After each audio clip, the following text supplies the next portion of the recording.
આમ આદમી ગુજરાત પ્રદેશના સંગઠન મંત્રી અને નર્મદા જિલ્લાના પ્રમુખ નિરંજન વસાવાએ જણાવ્યું હતું કે નર્મદા જિલ્લામાં આવેલા સરદાર સરોવર ડેમ ખાતે વિદ્યુત ઉત્પાદન કરતી મેલ્કો ઇન્ડિયા પ્રાઇવેટ લિમિટેડ કંપનીમાં છેલ્લા 20થી 25 વર્ષથી સ્થાનિક કર્મચારીઓ નિષ્ઠાપૂર્વક નોકરી કરી રહ્યા છે, જેમાંથી અનેક વડીલ કર્મચારીઓની ઉંમર 50થી 57 વર્ષ થઈ ચૂકી હોવા છતાં તેમણે લઘુત્તમ વેતન પેટે માત્ર 17,000 રૂપિયા જ આપવામાં આવે છે.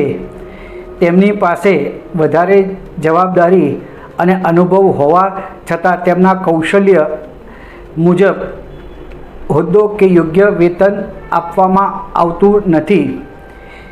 બીજી તરફ બહારની એજન્સીઓ દ્વારા લાવવામાં આવતા લોકોને 50,000થી લઈ 1 લાખ રૂપિયા સુધીનું અધધ પગાર આપવામાં આવે છે.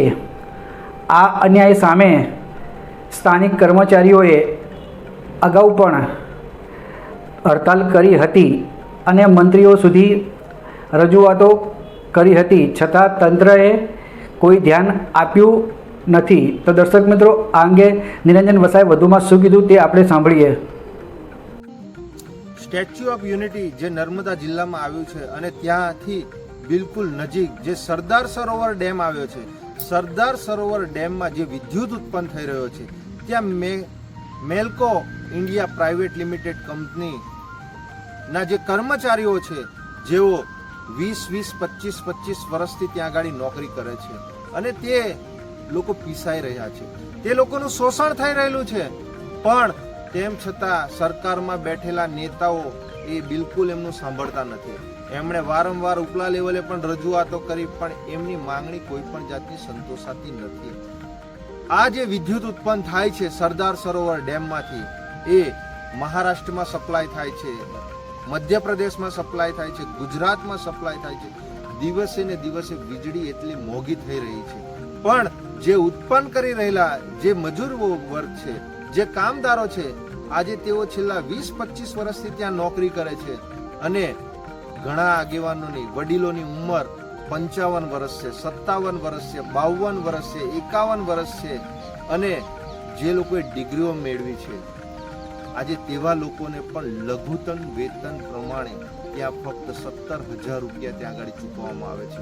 એમની સ્કિલ પ્રમાણે આજે એમણે જે લેવલ પ્રમાણે જે જવાબદારી આપવામાં આવે એ આપવામાં નથી આવતી અને ત્યાં જે લોકો બહારની એજન્સી, બહારના લોકોને 50,000, 80,000, 1 લાખ રૂપિયા વેતન આપવામાં આવે છે, જ્યારે અમારા સ્થાનિક લોકોને ફક્ત 17,000 રૂપિયા ત્યાં આપવામાં આવે છે. એ લોકોએ અગાઉ પણ હડતાલ કરી, મંત્રીઓ મિનિસ્ટરોને મળ્યા, પણ તેમ છતાં એમનું કોઈ સાંભળવા માટે તૈયાર નથી. છેલ્લા 9 દિવસથી એ લોકો હડતાલ પર હતા અને એમની જે માંગણીઓ હતી એ ખૂબ વ્યાજબી માંગણીઓ હતી.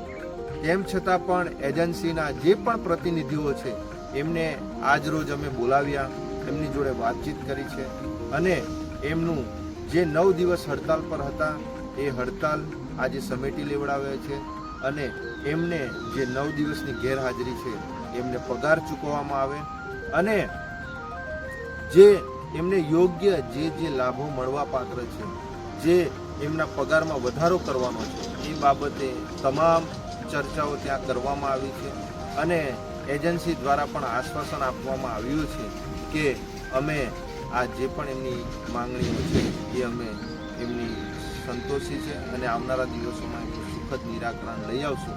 એના માટે આજે 150 લોકોની જે હડતાલ ત્યાં હતી એ આજે સમેટાઈ ગયેલી છે.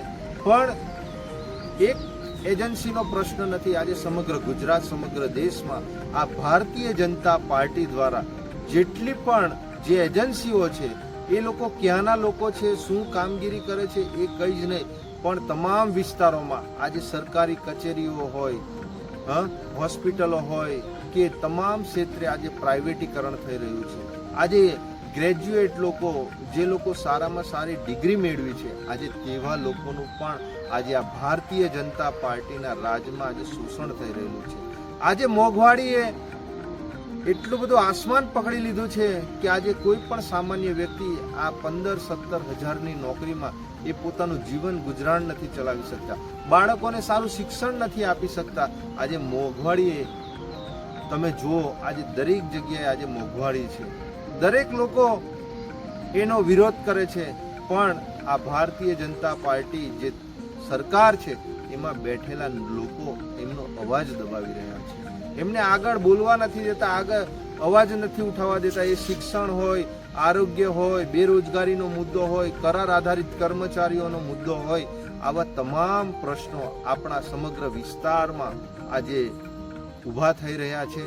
પણ આ સરકારમાં બેઠેલા નેતાઓ આ જે મુદ્દાઓ છે, આ એજન્સીઓ છે, એ પ્રાઇવેટીકરણ તરફ આજે પૂર જોશમાંથી એ વધી રહેલા છે.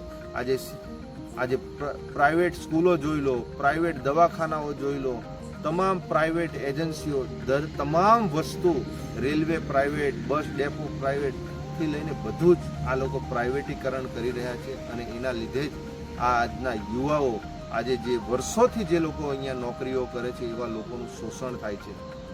નિરંજનભાઈ વસાવા, આમ આદમી પાર્ટી પ્રદેશ સંગઠન. તો દર્શક મિત્રો, આ હતા આમ આદમી પાર્ટીના નર્મદા જિલ્લાના પ્રમુખ નિરંજન વસાવા. તેમણે રજૂઆત કરી હતી કે જે લોકો પાસે યોગ્યતા છે કામ કરવાની, તેમને યોગ્ય વળતર મળતું નથી. તો દર્શક મિત્રો, આ અંગે આપનું શું મંતવ્ય છે તેમને કોમેન્ટ બોક્સમાં જરૂરથી લખીને જણાવશો. અને દર્શક મિત્રો, અમારી ચેનલ લાઈક કરો, શેર કરો, સબસ્ક્રાઈબ કરો. અને જો તમે દર્શક મિત્રો અમારા અહેવાલને ફેસબુક પેજ પર જોઈ રહ્યા છો તો તમારા ફેસબુક પેજને ફોલો કરો. ઇન્સ્ટાગ્રામ પર જોઈ રહ્યા છો તો તમે અમારા ઇન્સ્ટાગ્રામ પેજને ફોલો કરો.